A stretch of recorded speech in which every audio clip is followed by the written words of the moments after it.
स्वाध्याय इयत्ता 7वी विषय विज्ञान पाठ 17वा प्रकाशाचे परिणाम।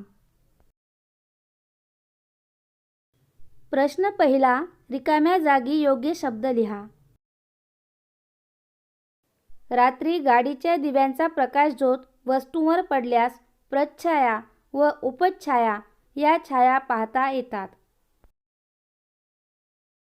चंद्रग्रहणाच्या वेळी पृथ्वीची सावली चंद्रावर पडते। सूर्यग्रहणाच्या वेळी चंद्राची सावली पृथ्वीवर पडते। सूर्योदय सूर्यास्ताच्या वेळी विकिरणामुळे आकाशात विविध रंगछटा पाहायला मिळतात।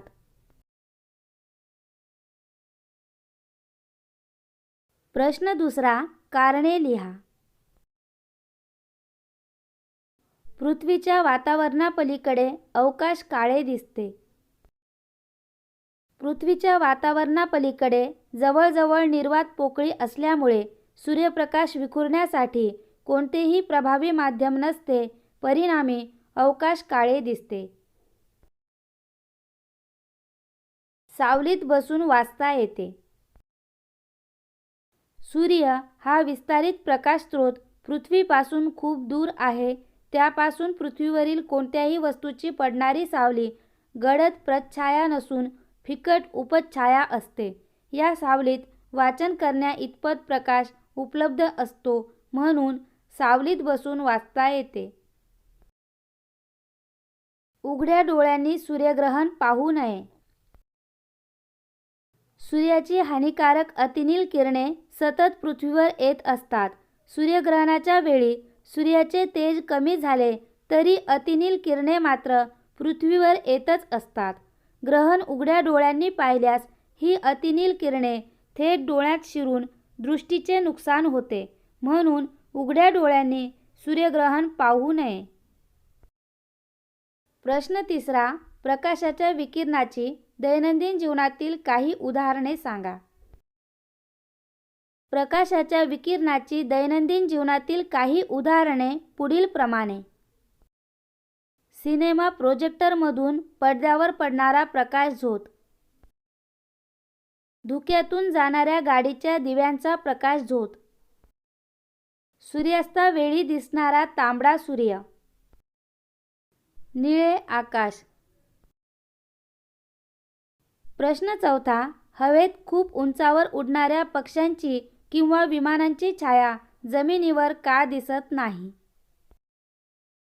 सूर्य हा विस्तारित प्रकाश स्रोत पृथ्वीच्या तुलनेत आकाराने प्रचंड मोठा आहे, त्यामुळे खूप उंचावर उडणाऱ्या पक्ष्यांच्या किंवा विमानांच्या प्रच्छाया आणि उपछाया अशा दोन छाया जमिनीवर पडतात। परंतु पक्षी किंवा विमाने जसजसे उंच जातात तसतशी त्यांची प्रच्छाया लहान होत होत शेवटी नाहीशी होते। याच वेळी उपछाया अधिकाधिक फिक्कट होत दिसेनाशी होते, परिणामी पक्ष्यांची किंवा विमानांची छाया जमिनीवर दिसत नाही। प्रश्न पाचवा, बिंदू स्रोतामुळे उपछाया का मिळत नाही? बिंदू स्रोतातून बाहेर पडणाऱ्या प्रकाशाचे विकिरण होत नाही, त्यामुळे त्याच्या समोर असलेल्या वस्तूची केवळ प्रच्छाया मिळते। प्रश्न सहावा, खालील प्रश्नांची उत्तरे तुमच्या शब्दात लिहा। प्रकाशाचे विकिरण म्हणजे काय? वातावरणातील रेणू, धूलिकण व इतर सूक्ष्मकण यांच्यावर प्रकाशाचे किरण आदळतात व सर्वत्र विखुरले जातात। या घटनेला प्रकाशाचे विकिरण म्हणतात। विकिरणामुळे विखुरलेले प्रकाश किरण आपल्या डोळ्यात शिरतात व आपल्याला प्रकाश दिसतो। प्रकाश झोत, निळे आकाश, तांबडा सूर्य हे प्रकाशाच्या विकिरणाचे परिणाम आहेत। शून्य छाया स्थितीत छाया खरोखरच लुप्त होत असेल का? शून्य छाया दिनाच्या दिवशी मध्यान्हाच्या वेळी सूर्य अचूक आपल्या माथ्यावर असतो, त्यामुळे हातपाय न पसरता सरळ उभ्या स्थितीत आपल्या शरीराची सावली थेट आपल्या पावलांच्या तळाखाली पडते। ही सावली दृष्टीस पडत नसल्यामुळे लुप्त झाल्यासारखी वाटते. बंद काचेच्या पेटीत धूप लावून लेझर प्रकाशकिरण टाकल्यास तो दिसेल का? लेझर प्रकाशकिरण दिसण्यासाठी त्याचे विकिरण होणे गरजेचे आहे. त्यासाठी हे किरण सूक्ष्म कणांवर आदळून सर्वत्र विखुरले गेले पाहिजेत. बंद काचेच्या पेटीत धुपाचे सूक्ष्म कण विखुरलेले असतात. त्यामुळे लेझर किरण विखुरतात व आपल्या डोळ्यात शिरतात, ज्यामुळे तो आपणास दिसतो. प्रश्न 7वा. चर्चा करा व लिहा. सूर्य उगवलाच नाही तर यावर तुमच्या शब्दात विज्ञानावर आधारित परिच्छेद लिहा. पृथ्वीचे परिवलन थांबले तर सूर्याच्या विरुद्ध बाजूस असलेला पृथ्वीचा भाग कधीच सूर्यासमोर येणार नाही. तिथे सूर्य कधीच उगवणार नाही. याचे परिणाम पुढील प्रमाणे होतील. सूर्य न उगवल्याने त्याचा प्रकाश त्या भागाला मिळू शकणार नाही. कायम अंधारी रात्र अनुभवास येईल. कृत्रिम विद्युत प्रकाश स्रोत सतत वापरावे लागतील, जे शक्य नाही. सूर्यग्रहण, शून्यछाया, इंद्रधनुष्य, आकाशातील विलोभनीय रंगछटा इत्यादी घटना दिसणार नाहीत. या भागातील तापमान अत्यंत कमी होईल. पृथ्वीवरील द्रवरूप पाणी पूर्णतः गोठून जाईल. सजीवसृष्टीसाठी ते प्रतिकूल ठरेल. सूर्यप्रकाशाअभावी प्रकाशसंश्लेषण न झाल्यामुळे वनस्पती सृष्टीच्या वाढीवर परिणाम होईल. अन्नासाठी या वनस्पतींवर अवलंबून असणारी प्राणीसृष्टी नामशेष होईल. या प्राण्यावर जगणाऱ्या मांसाहारी प्राणीसृष्टीचे अस्तित्वही संपुष्टात येईल. महासागरातील पाण्याचे बाष्पीभवन न झाल्यामुळे पाऊस पडणार नाही. परिणामी भूगर्भातील गोड्या पाण्याच्या साठ्यात वाढ होणार नाही. शरीराला आवश्यक असलेल्या पाण्याची कमतरता निर्माण होईल. सौर ऊर्जेचा वापर करता येणार नाही.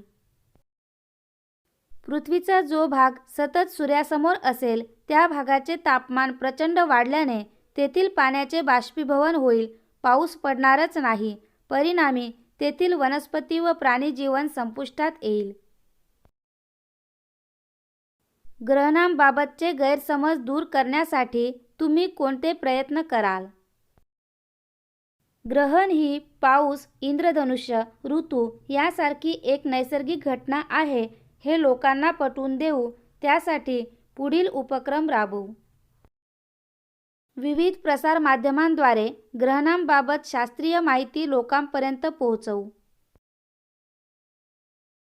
नजीकच्या काळात ग्रहण लागणार असेल तर जाहिरात तंत्र वापरून त्याची प्रसिद्धी करू. विशिष्ट चष्मे, टेलिस्कोप आदी साधनांद्वारे लोकांना प्रत्यक्ष ग्रहण पाहण्याचा अनुभव देऊ. आपल्यापासून दूर असलेल्या प्रदेशातील ग्रहण पाहण्यासाठी सहल आयोजित करू. सूर्य, चंद्र, पृथ्वी यांच्या प्रतिकृती बनवून ग्रहण कसे लागते हे लोकांना दाखवू. विविध ग्रहणे व तेव्हाची स्थिती. सूर्यग्रहण. सूर्य व पृथ्वी यांच्यामध्ये चंद्र सरळ रेषेत येतो, त्यामुळे चंद्राची सावली पृथ्वीवर पडते.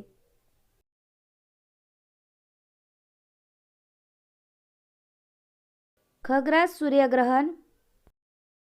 चंद्राची प्रच्छाया पृथ्वीवरील ज्या भागात पडते तेथून दिसते.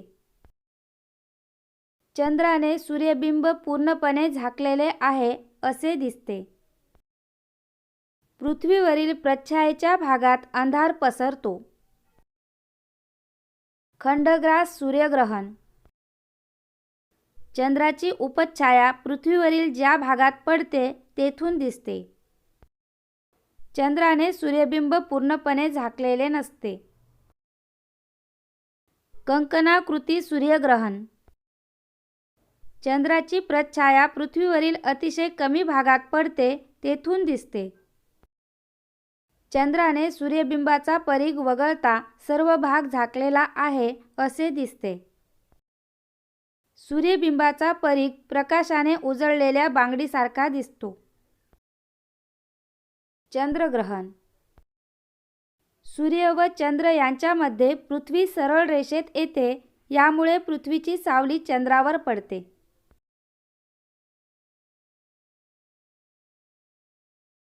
खग्रास चंद्रग्रहण. यावेळी चंद्र पूर्णपणे पृथ्वीच्या प्रच्छायेत असतो. खंडग्रास चंद्रग्रहण. यावेळी चंद्र अंशतः पृथ्वीच्या प्रच्छायेत असतो. प्रश्न 8वा. फरक स्पष्ट करा. प्रकाशाचा बिंदू स्रोत व विस्तारित स्रोत.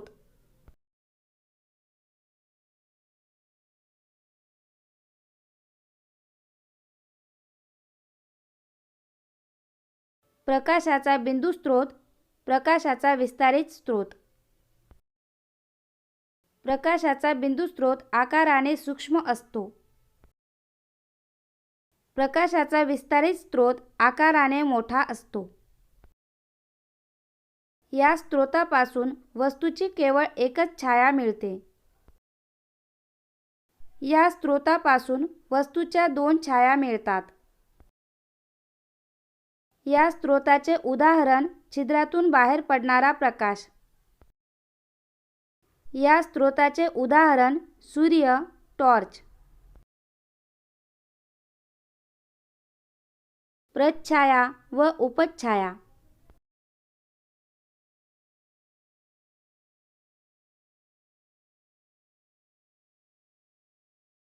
प्रच्छाया, उपछाया. प्रच्छाया गडद असते. उपछाया फिकट असते. प्रच्छाया बिंदू स्रोत तसेच विस्तारित स्रोतापासून मिळते. उपछाया फक्त विस्तारित स्रोतापासून मिळते. प्रच्छायेच्या भागातून खग्रास ग्रहण दिसते. उपछायेच्या भागातून खंडग्रास ग्रहण दिसते.